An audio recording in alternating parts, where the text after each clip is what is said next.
আছে সেই সময় শাসক দলের সাথে একেবারে চোখে চোখ রেখে লড়াই করতে। এর আগেও যখন আপনি ছিলেন সেই সময়ও লড়াই করেছেন। কিন্তু এখন দেখা যাচ্ছে যে একেবারে বিরোধী শূন্য। কুচবিহার বিশেষত বিরোধী আর কেউ বেরোচ্ছে না। কোনো বিরোধী দল সেইভাবে দেখা যাচ্ছে না। এই সময়টা কি বলবেন এই যে বিরোধী? দেখুন, বিরোধী কখনো শূন্য হয় না। বিরোধী যারা রয়েছে, তারা যারা ছিল, তারা থাকবে। শুধুমাত্র মনে রাখবেন যে চোখে চোখ রেখে সৎ সাহস নিয়ে এবং সঠিক কারণ নিয়ে বিরোধিতা করার জন্য যে সাহস এবং সৎসাহস এবং যে ক্ষমতার প্রয়োজন, সেটা সবার হয় না। আপনারা দেখেছেন যে ভরা তৃণমূলের জমানায় যখন পুলিশি অত্যাচার চরম শিখরে পৌঁছেছিল, সেই সময় কিন্তু ভারতীয় জনতা পার্টির কর্মীরা, নেতারা কোনো কিছু না পেয়ে, কোনো রাজনৈতিক সুবিধা না পেয়ে পাওয়া সত্ত্বেও, বারবার তাদের উপরে চরম আক্রমণ, চরম অত্যাচার হওয়া সত্ত্বেও কিন্তু আমরা দেখেছি যে রাস্তায় নেমে তারা আন্দোলন করেছে, চোখে চোখ রেখে আন্দোলন করেছে। অর্থাৎ বিরোধীর ভূমিকায় থাকবার জন্য সৎসাহস এবং মেরুদণ্ড সোজা করে সেই জায়গাটা লড়াই করতে।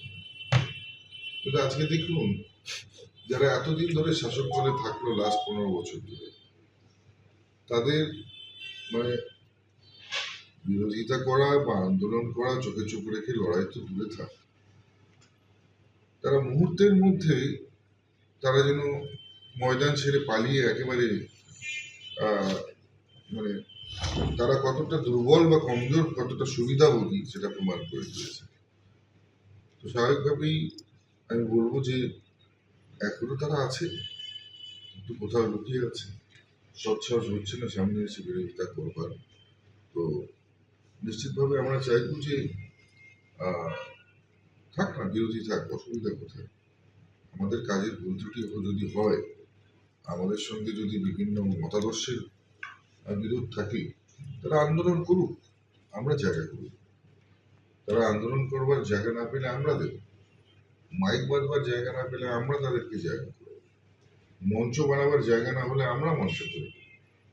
আমরা শুনতে চাই, নিশ্চিতভাবে আমরাও জানতে চাই আমাদের কি ভুল রয়েছে, আমাদের কি দোষ রয়েছে।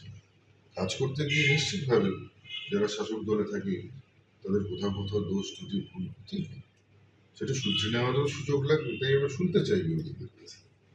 আমরা বিরোধীদের কণ্ঠস্বর দাবিয়ে রাজনীতি করা, সেই রাজনীতিতে বিশ্বাসী।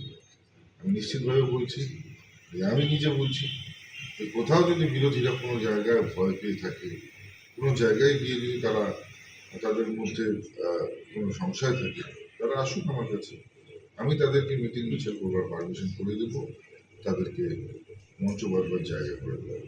আমরা দেখতে চাই যে সেই মেরুদণ্ড সোজা করে লড়াই করবার বিরোধীরা এখনো আছে।